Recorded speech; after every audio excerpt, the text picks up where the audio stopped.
Libres al Sol. Mi nombre es Francisco Mina y este es un podcast de filosofía, arte y educación. Este es un audiotexto del apunte Ética Mínima, un extracto, una selección de párrafos de los 2 primeros capítulos del libro que lleva ese nombre, Ética Mínima, de la filósofa española Adela Cortina. Reproduzco primero el esquema de estos 2 capítulos. Ética como filosofía moral es el primero de los títulos, que tiene 3 subtítulos en ese capítulo. Ética como filosofía moral, ética como vocación, donde ahí desarrolla los temas del relativismo moral, el emotivismo y el realismo. Y el tema de nuestro tiempo. Un segundo capítulo es panorama ético contemporáneo y se pregunta, ¿tiempos de ética domesticada? Y ahí hace un recorrido sobre algunos marcos morales, ético-morales, sobre todo del siglo XX. El utilitarismo, la ética marxista, la ética dialógica y la ética de la liberación. Sigo leyendo entonces el texto de Adela Cortina, esta selección de párrafos. Primer título, Ética como filosofía moral. La ética se distingue de la moral, en principio, por no atenerse a una imagen de hombre determinada, aceptada como ideal por un grupo concreto. El tránsito de la moral a la ética implica un cambio de nivel reflexivo, el paso de una reflexión que dirige la acción de modo inmediato a una reflexión filosófica que solo de forma mediata puede orientar el obrar. Puede y debe hacerlo. La ética, pues, a diferencia de la moral, tiene que ocuparse de lo moral en su especificidad, sin limitarse a una moral determinada, pero tiene que dar razón filosófica de la moral. Como reflexión filosófica, se ve obligada a justificar teóricamente por qué hay moral y debe haberla, o bien a confesar que no hay razón alguna para que la haya. Si es importante ese primer momento que trata de detectar los caracteres específicos del fenómeno universal de la moralidad, este segundo momento de sereno distanciamiento y elaboración filosófica nos sitúa en el ámbito de los argumentos que pueden ser universalmente aceptados. Naturalmente, nadie pretende que tales argumentos se manejen en la vida cotidiana como moneda corriente para influir en las decisiones diarias. En el mundo de la vida son las preferencias, las tradiciones, los modelos que inspiran confianza o las instituciones fácticas quienes mueven la actuación humana, y solo en contadas ocasiones una reflexión explícitamente argumentada dirige el obrar. Pero si es cierto que en los asuntos morales el mundo de la vida ostenta el primado sustancial, si es cierto que la reflexión filosófica solo alza el vuelo al anochecer, no es menos cierto que únicamente un provisional distanciamiento con respecto al mundo cotidiano, destinado a construir una fundamentación serena y argumentada, permite a los hombres a la larga adueñarse de sí mismos y superar esa voluntad de esclavos. El quehacer ético consiste, pues, en recibir el mundo moral en su especificidad y en dar reflexivamente razón de él, con el objetivo de que los hombres crezcan en saber acerca de sí mismos y, por tanto, en libertad. Semejante tarea no tiene una incidencia inmediata en la vida cotidiana, pero sí ese poder esclarecedor propio de la filosofía que es insustituible en el camino hacia la libertad. Sin embargo, y aquí radica nuestro mayor problema, para habérselas con un quehacer semejante, se requiere una peculiar vocación, en la que no siempre cuenta quien oficia de ético. ¿Qué rasgos configuran el perfil del hombre que puede tener vocación ética? Ética como vocación. El quehacer ético se sustenta sobre 2 pilares, sin los cuales yerra su objetivo: el interés moral y la fe en la misión de la filosofía. El ético vocacionado es el hombre al que verdaderamente preocupa el bien de los hombres concretos y que confía en que la reflexión filosófica puede contribuir esencialmente a conseguirlo. Sin un vivo interés por los hombres y sin fe en el quehacer filosófico, el ético profesional es cualquier cosa menos un ético vocacionado y abandona sin escrúpulo la misión que solo a la ética está encomendada. O bien, desconfiando de la fecundidad de la filosofía, se limita a comunicar sus convicciones morales, con lo cual rehúsa la posibilidad de alcanzar niveles más universalmente compartibles y fundamentados, o bien, por desinterés, se contenta con justificaciones de lo moral, así entre comillas, incapaces de dar razón de la conciencia moral alcanzada en un determinado momento. Solo una razón compasiva o compadeciente, puesta en pie por la vivencia del sufrimiento, expoliada por el ansia de felicidad, asombrada por el absurdo de la injusticia, tiene fuerza suficiente para desentrañar la lógica que corre por las venas de este misterioso ámbito sin contentarse con cualquier aparente justificación. La razón moralmente desinteresada se cansa pronto en sus esfuerzos investigadores y cualquier solución le parece satisfactoria con tal que se encuentre en la línea del interés subjetivo por el que se ha puesto en marcha. Esto explica, a mi juicio, que propuestas tan injustas con la realidad moral de nuestro tiempo, como el escepticismo y el relativismo extremos, el emotivismo, el silencio ético, el realismo conformista o los reduccionismos, hayan podido formularse y defenderse al parecer en serio. Indudablemente, la conciencia de nuestra época tiene de la moralidad no es unitaria. A través de ella se expresan valoraciones diversas que en ocasiones parecen rayar en la disparidad y situar al ético en las puertas del relativismo. No solo el primer mundo y el tercer mundo generan necesidades y preferencias distintas, también los distintos grupos de edad, las agrupaciones profesionales y un largo etcétera de corporaciones bosquejan diferentes ideales de vida. ¿Cómo hablar en una situación semejante de conciencia moral alcanzada por nuestro tiempo? A mi juicio, y a pesar de todas las heterogeneidades, a pesar del tan loado derecho a la diferencia, existe una base moral común a la que nuestro momento histórico no está dispuesto a renunciar en modo alguno y que a su vez justifica el deber de respetar las diferencias.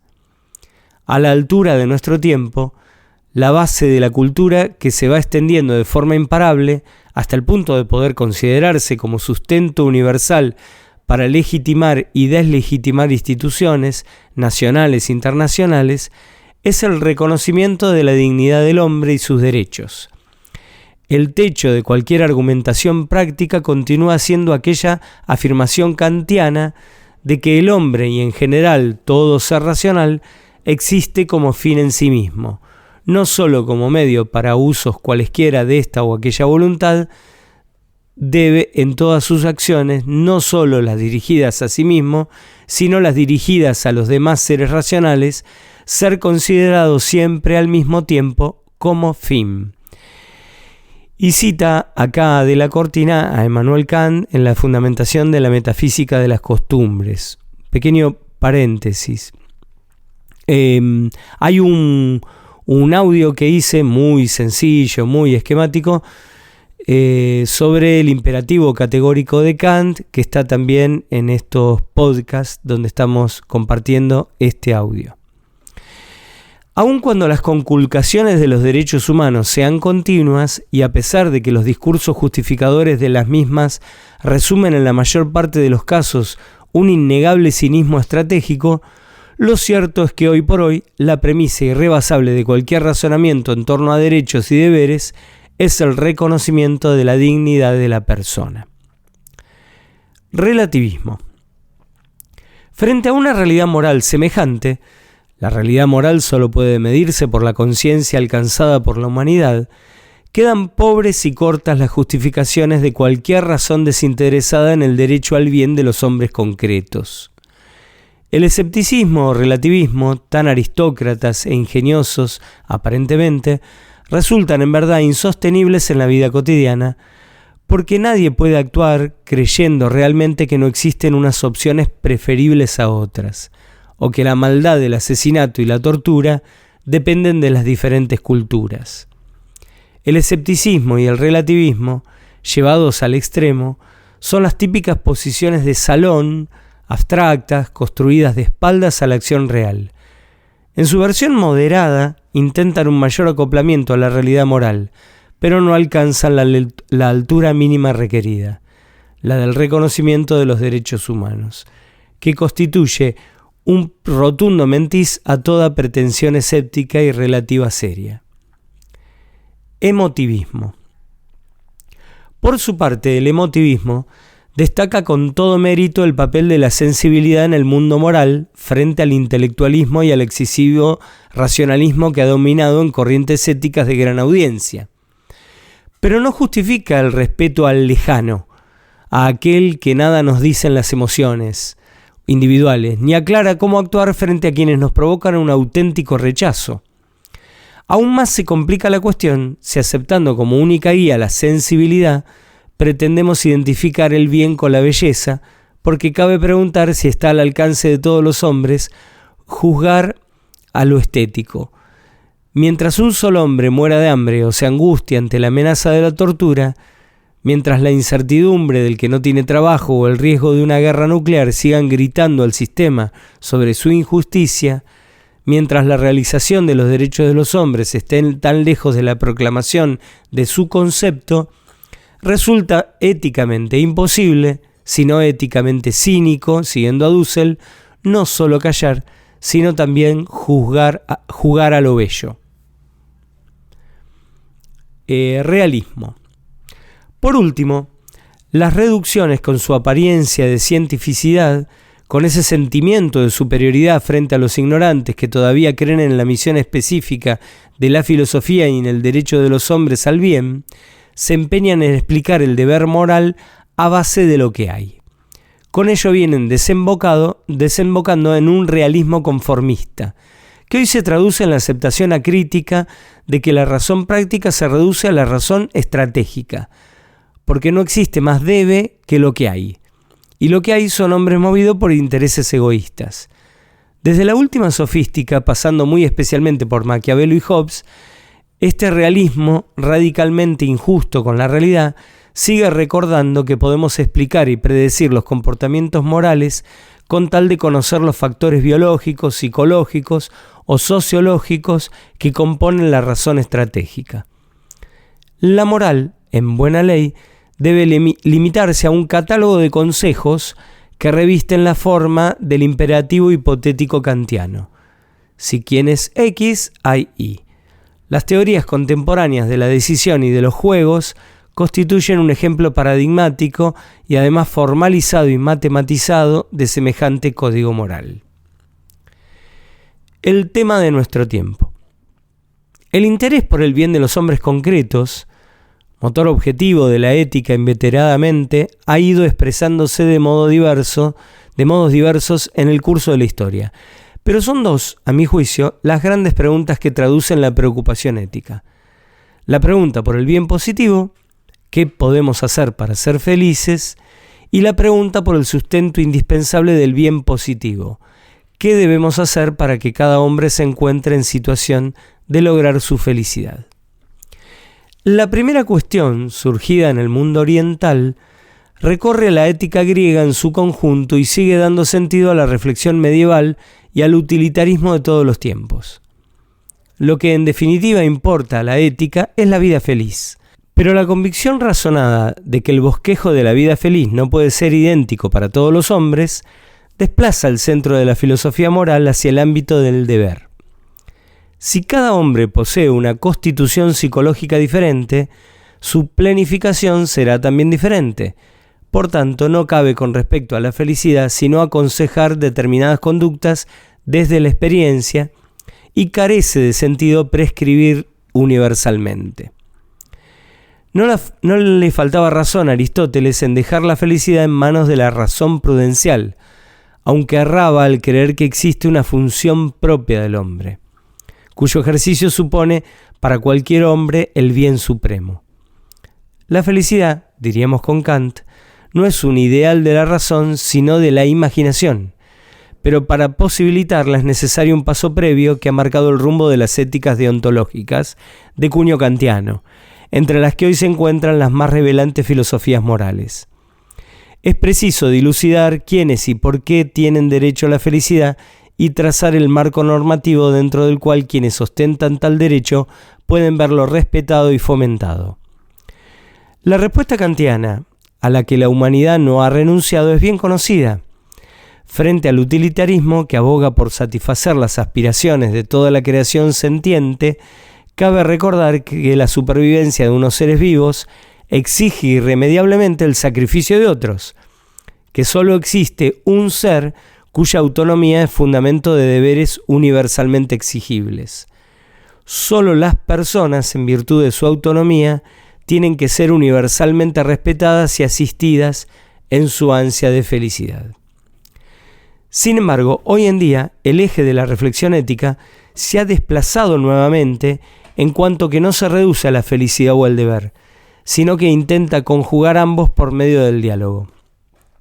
Aunque el elemento vital de la moralidad sigue siendo la autonomía de la persona, tal autonomía no se entiende ya como ejercida por individuos aislados, sino como realizable a través de diálogos intersubjetivos, tendentes a dilucidar cuál sea nuestro bien, porque es errado concebir a los hombres como individuos capaces de acceder en solitario a la verdad y al bien. Los hombres somos, por decirlo con Hölderlin, un diálogo, y solo por su mediación podemos desentrañar nuestra felicidad. Como medio propio para expresar la autonomía humana, el diálogo permite a la ética situarse a medio camino entre el absolutismo, que defiende unilateralmente un código moral determinado, y el relativismo, que disuelve la moralidad entre el utopismo, que asegura la llegada inminente de un mundo perfecto, y el pragmatismo, que elimina toda dimensión utópica, perdiéndose en la pura estrategia presente, o lo que es idéntico, en la inmoralidad. Tal vez por estas razones, las filosofías morales más relevantes de nuestro momento, tanto liberales como socialistas, centran su atención en el diálogo. Sin embargo, y aquí se plantea hoy el tema candente, ¿qué sentido tiene apelar al diálogo como realizador de la autonomía humana si los hombres no podemos aportar a él más que una razón estratégica y calculadora, como quiere el realismo conformista, un entramado de emociones, como propone el emotivismo, o si somos incapaces de acuerdo, como sugiere el escepticismo o el relativismo? ¿Qué de la razón humana, qué del hombre se expresan a través del diálogo que pone verdaderamente en ejercicio esa autonomía por la que tenemos dignidad y no precio? Entre el absolutismo y el relativismo, entre el emotivismo y el intelectualismo, entre el utopismo y el pragmatismo, el tema ético de nuestro tiempo consiste, a mi juicio, en dilucidar si el hombre es capaz de algo más que estrategia y visceralismo, si es capaz de comunicarse, si es capaz de compadecer. Grandes ejes de la preocupación ética, las dos preguntas fundamentales, este es un esquema que hago yo. ¿Quiénes y por qué razón tienen derecho a la felicidad? Solo las personas, en virtud de su autonomía, tienen que ser universalmente respetadas y asistidas en su ansia de felicidad. El lugar de la ética, del diálogo, y el tema ético de nuestro tiempo que supera la frialdad de la estrategia o la pura emotividad del visceralismo, si el ser humano es capaz de comunicarse, de compadecer. Bueno, hasta acá el primer audio sobre este texto de Adela Cortina, un poco complejo, lleno de palabras que están un poco distantes de nuestro lenguaje cotidiano, sobre ética mínima. Seguimos con el audio 2, que sería Panorama ético contemporáneo, tiempos de ética domesticada. Se hace la pregunta Adela Cortina, y este sería el segundo audio.